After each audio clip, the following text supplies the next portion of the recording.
أعوذ بالله من الشيطان الرجيم بسم الله الرحمن الرحيم الحمد والثناء لله الأحد الصمد الذي لم يلد ولم يولد ولم يكن له كفوا أحد ثم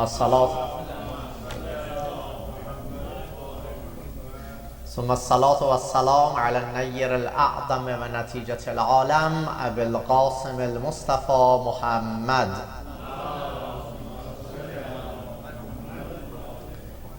وآله الطيبين الطاهرين المعصومين المنتجبين سيما الحجاج بقية الله في الأراضين روحي وأرواح العالمين لتراب مقدمه فداء. Dear brothers and sisters, Salamun Alaikum wa Rahmatullahi wa Barakatuh.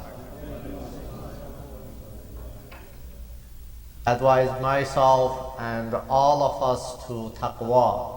The main reason that we get together every Friday to remind one another, to see what is the meaning of taqwa for me today, how I could be better today, how my day could be more happy, how my day could be more full of radaya and contentment, how I could make this day better, how I could make the day or the time that Allah subhanahu wa ta'ala has blessed me with a better time, a better day. Today, since we are close to the Shahada of Fatimah al-Zahra Salamullah alayha,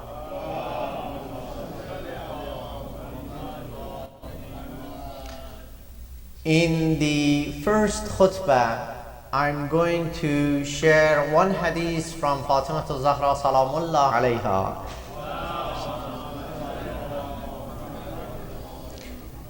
And in the second khutbah, I'm going to share another hadith from her. Hopefully, inshallah, these two hadiths will conclude our topic today. We're going to learn two hadiths from Fatimah al-Zahra Salamullah alayha and apply it in our life. The first hadith talks about a notion that we have inside of us, an understanding that we have inside of us, that we wait for the light of Allah subhanahu wa ta'ala to run and to come to us. This hadith says it's not true. That's not right. The hadith from Fatimah al-Zahra Salamullah alayha tells us that do not wait for the light of Allah subhanahu wa ta'ala to come to you. That never happens. If it was the will of Allah subhanahu wa ta'ala, He could have changed anybody. Anybody. The enemies of Prophet sallallahu alayhi wa sallam are also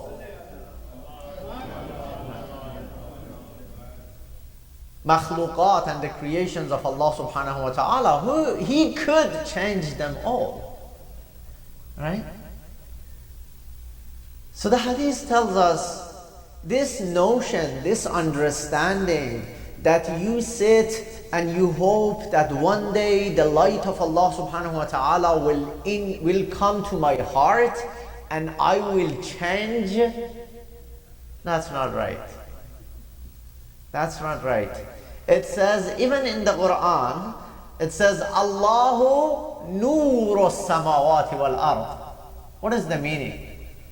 It says, Allah subhanahu wa ta'ala is the light of the universe. He is the nur of the universe. What the ayah is trying to tell us is that I feel the ayah is trying to tell us that Allah subhanahu wa ta'ala is not the munawwir. What do I mean? There is a difference between nur and munawwir. Nur means the light, right? Munawwir means the person who starts the light. What is the difference between these two? The difference is that we normally pray that Allah subhanahu wa ta'ala change us, right? It is not about something outside of us making me more rawhani, making me more nurani, making me full of nur.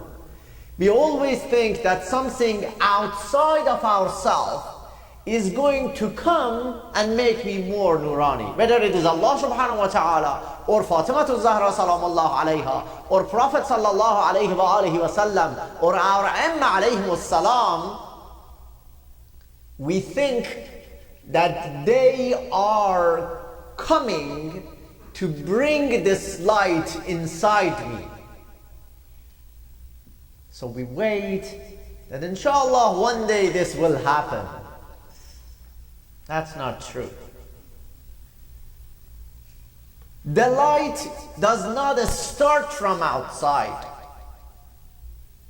The light starts from realizing that this light exists already in you. The realization that you are nur already, the realization that Allah subhanahu wa ta'ala loved you already, the realization that Allah subhanahu wa ta'ala nafakhtu fihi min ruhi has happened already, and He has placed His nur inside you. It is just the realization. So waiting for something to happen which had been already happened is not going to happen again.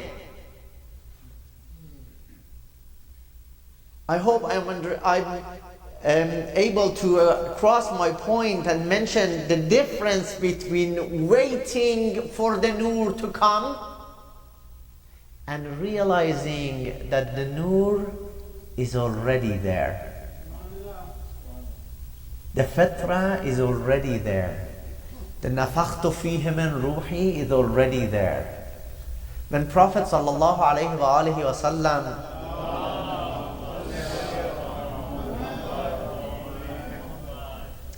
talks about Fatima Zahra salamullah alayha, he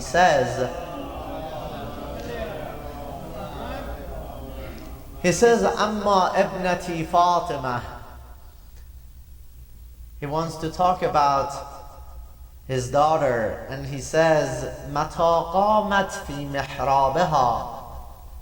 Whenever she stands in her mihrab for salat, ظهر نورها لملائكة السماء. Her light, her nur becomes apparent to the angels of the sky. لملائكة السماء. What I'm trying to get from the hadith is the same thing that I mentioned. It is the realization that she has the nur inside her already. It is understanding that waiting for the nur to come will never happen. It is understanding that nobody is going to change my life. It is understanding that nur is not outside me. I cannot emphasize more on this because this notion exists a lot in us. We always say, okay, let me go outside to this person, to that person, to this haram, to that haram, to Allah subhanahu wa ta'ala, and pray so He gives me the nur.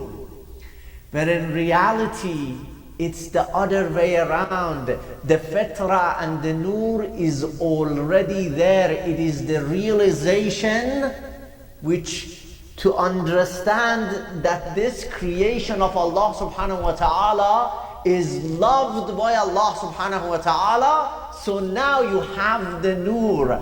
And if you know that you are noble, and if you know that you have the nur, you're not going to contaminate that nur.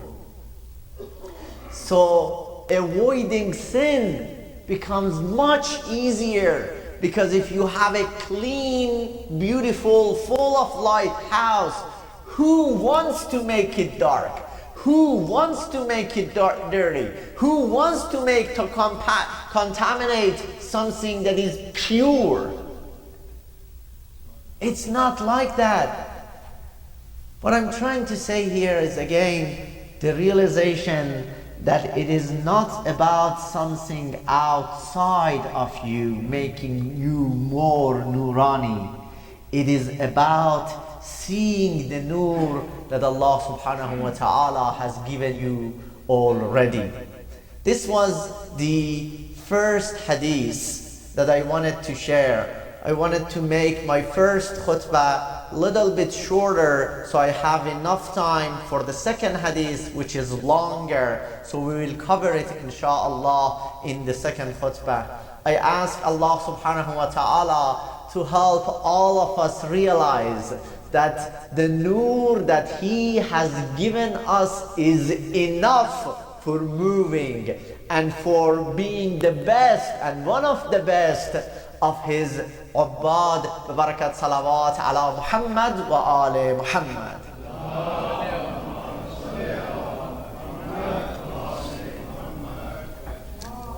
أعوذ بالله من الشيطان الرجيم. بسم الله الرحمن الرحيم. إنا أعطيناك الكوثر فصل لربك وانحر إن شانئك هو الأبتر. صلوات.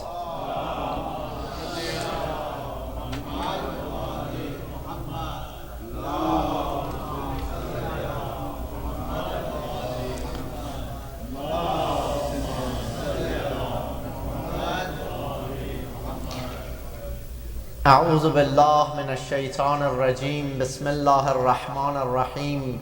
إن الله وملائكته يصلون على النبي يا أيها الذين آمنوا صلوا عليه وسلموا تسليما.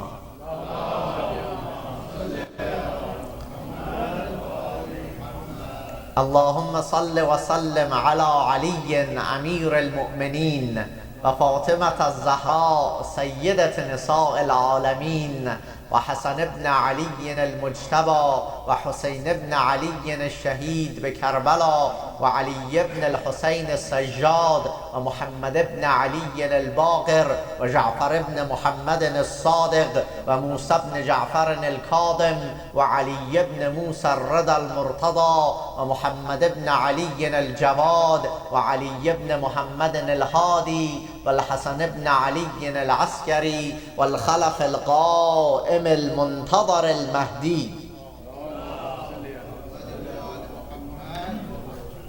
حججك على عبادك وأمنائك في بلادك.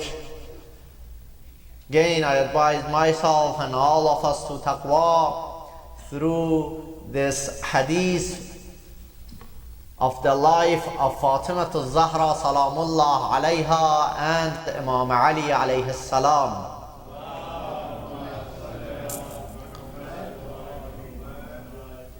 The hadith says, فَدَارِهَا عَلَى كُلِّ حَالٍ وَأَحْسِنْ الصُّحْبَ لَهَا فَيَصْفُو عَيْشَكَ. The hadith says, tolerate your spouse and walk with him or her. فَيَصْفُو عَيْشَكَ. Your life becomes full of safa and purity. In this khutbah, what I'm trying to do is to give a few examples of the ways that we normally solve problems and conflicts in our marital life. It doesn't necessarily need to be a marital life. This is also the same way that we solve conflicts between ourselves and our business partner.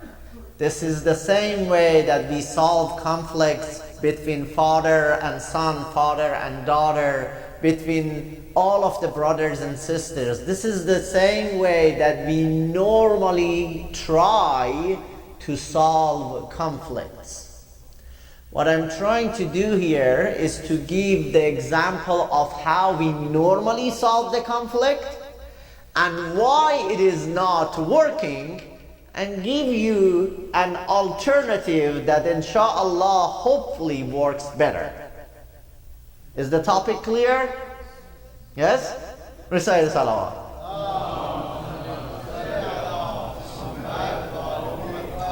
So whether in our marital or business or our life relationships, there are conflict happens, and this is how we normally solve them. So for example, after 10 or 20 years of being down the line of marriage, we sit in front of this person. There comes a time in most of our relationships when we see the other party, our spouse, on the other side of the table, and we ask,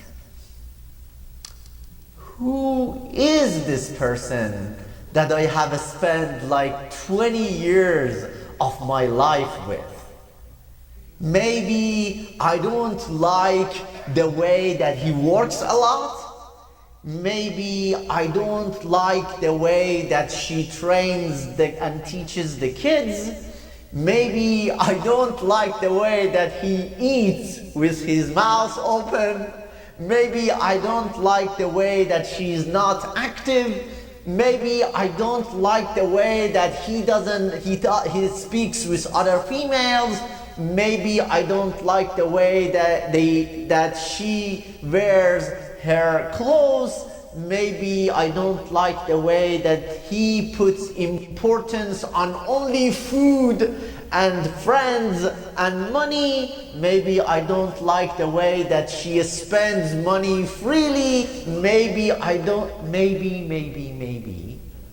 And we have a lot of these maybes after 10, 20 or 30 years of living with each other. If somebody says we don't have it, just go out. This is not your topic. No. This is normal in every relationship. So denying it will never solve the problem. Okay, so after, just choose one of these topics, one of the conflicts that you have been having for 10 years with your friend or with your spouse, and see how we normally try to solve it. So since 10 years ago, I have been trying my best, right? I've been trying my best to make her more active, to make him to do this less, and to make him to spend more, and to make her to change this. I've been trying my best. I start by saying very kindly, it doesn't work. Second time it happens, I say it kindly, but I also have a wagging finger. Third time, I say it kindly, but I try to raise my voice a little bit. Third year down the road is still the same thing. I couldn't do anything about it. I'm like, okay, probably a little bit of encouragement, of reward, of punishment will work out. I will change him someday. I will change her someday. I will make him like me more someday. I will make her the same way that I am one day. And we carry this wish up to the grave. This is not working. This is an illusion that your argument one day will win your wife or your husband's argument, and you blame her and she accepts the blame, and all of a sudden you are happy together. That will never happen. We have tried it all. It's not working. It's not working.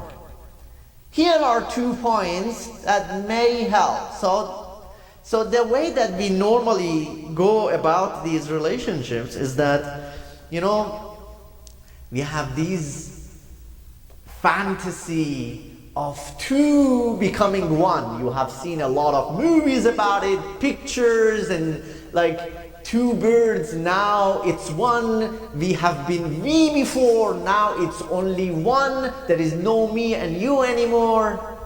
These are all fantasies and not realities of life. What we actually say is the following. We say, I love you, you are perfect, now change. That doesn't work. These two sentences doesn't work. I love you, you are perfect, now change is a contradiction in itself. It doesn't work like that. So let's see how our A'imma alayhimus salam, how this hadith that I shared you from Fatima al-Zahra salamullah alayha,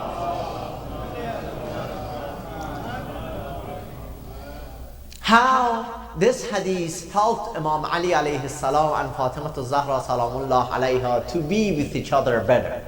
How it helped them, right? Number one is accepting these perpetual issues as inherent differences.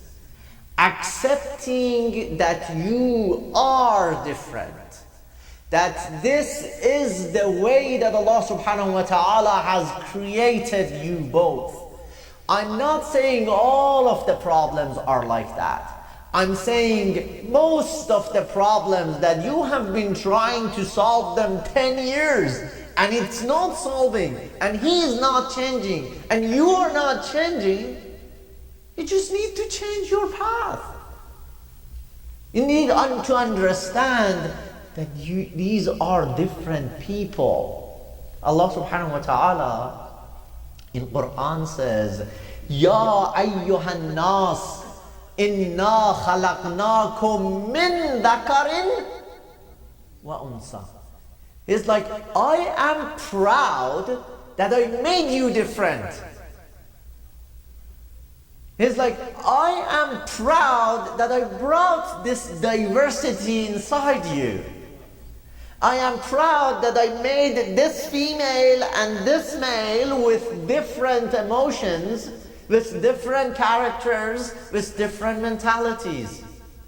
And you're like, no, Ya Allah, you know what? I'm not accepting that. I want to make it one. Why did you create diversity? I want it to be one. Come on. Who are you to decide to change something that Allah subhanahu wa ta'ala is proud of? He is proud of this diversity of characters that He has created. In Ziyarat Aminullah, sometimes we, in the dua of the ziyarah, we read, Allahumma faj'al nafsi mutma'innatan biqadarik, radiyatan biqada'ik. When are you trying to understand that this was your rizq? When are you going to get the lesson that this was the rizq, this difference was the rizq, and for Allah subhanahu wa ta'ala to test you and improve you and make you better and expand your existence and expand your capacity? Allahumma faj'al nafsi mutma'innatan biqadarik is realizing that this is you and this is him and you are different. What do I mean by you are different? Let me give you an example, okay? The example that I'm going to use, the metaphor that I'm going to use is the metaphor of cactus and fern. Cactus and fern, right? So let's talk about cactus first. I don't know if you're cactus or your spouse is cactus, but imagine one of you is the cactus and one of you is the fern, right? So the cactus normally thrives in very dry conditions.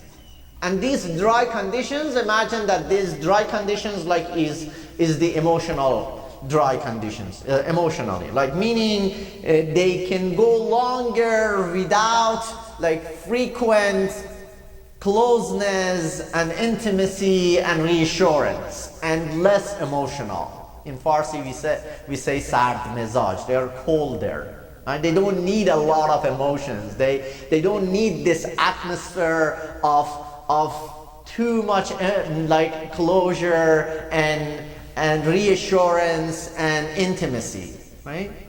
So they represent partners who need more space and independence.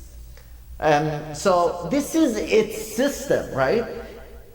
When this cactus does not need this atmosphere, is not because this cactus doesn't want it. This is how Allah subhanahu wa ta'ala has created it. Compare it to the other one, the fern, right?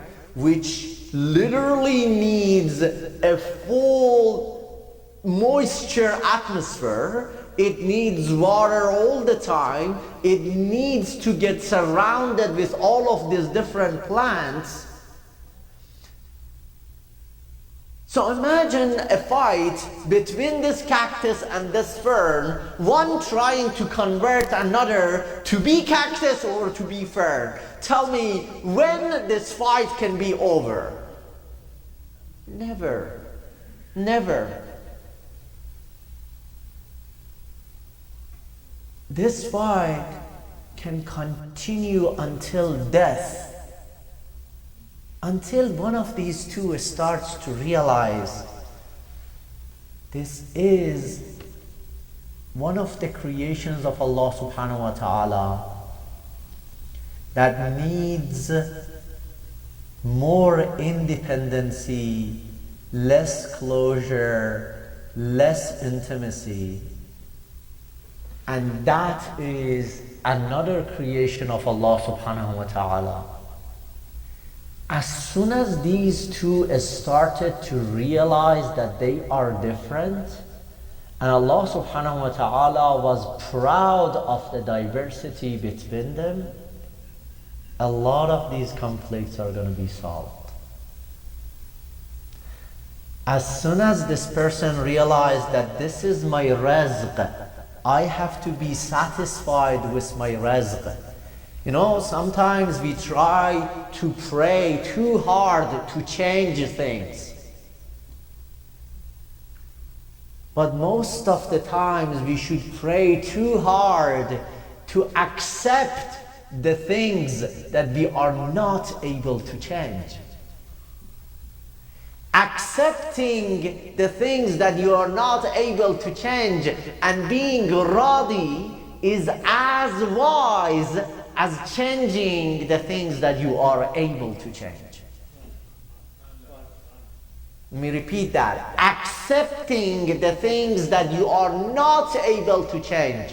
That conflict that you had it with your wife, that you had it with your husband, and you tried 10 years, and you're still not able to change. And he's still the same person, and you're still the same person. Accepting that is accepting the diversity that Allah subhanahu wa ta'ala has among us, is accepting the rizq that He has for us. So if we do that, what happens? If we accept this diversity, what happens? The first thing that happens is that you prioritize understanding over being understood. Because in most of our conflicts, what we do is that we try hard so the other person understands us. Brothers and sisters, we have gone this path for many years. Only for one time. In one of these conflicts, go another path. Instead of trying your best to be understood, try your best to understand. What happens is that this genuine effort of trying to understand creates active compassion. What do I mean by that? Let's go to the conflict that we started. Like I gave 10 different problems at the beginning of my talk. One of them was she spends so much freely and doesn't care how difficult it is. So instead of trying to make your point, if you were an active person who wanted to understand, what would you do? So instead of the typical reaction, which is like, you never think about our future, that's the blaming part, you would come and say, you know what? Help me understand what makes spending feel so important to you. If this question is genuine, believe me, the conflict is solved. If the person who is asking this question is genuine in understanding the other party, believe me, the other party would change. What I'm trying to say is that trying to change your partner is often counterproductive, but the less we try to change them, the less we try to change our partner, the more they become willing to change. Let me conclude and go back to this hadith to see how these wisdoms that we got from the life of Fatimah al-Zahra salamullah alayha and Imam Ali alayhi salam are still practical and will continue to be practical in the life of humanity, because they were human and they had similar conflicts, and we are human and we have similar conflicts. The hadith says, فَضَارِهَا عَلَى كُلِّ حَالٍ. Tolerate. Do not try to change. Tolerate. عَلَى كُلِّ حَالٍ. In every situation. وَأَحْسَنْ الصُّحْبَةِ. And beautify your companionship. Suhba, musahaba is companionship. Ahsan means beautify it. Yasfu aishak. Hadith says, if you do so, and the hadith is talking about the life of Imam Ali and Fatimah al-Zahra salamullah alayha,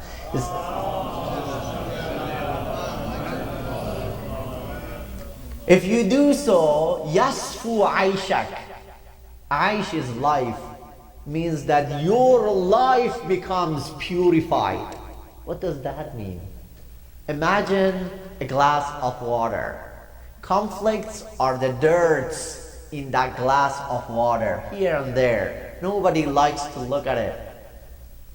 But yasfu aishak says, when there is none of these dirty spots, none of these dirts exist in this water, and this water is purified.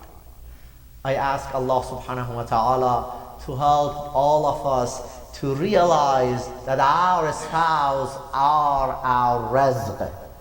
I ask Allah subhanahu wa ta'ala to help all of us to prioritize understanding over being understood.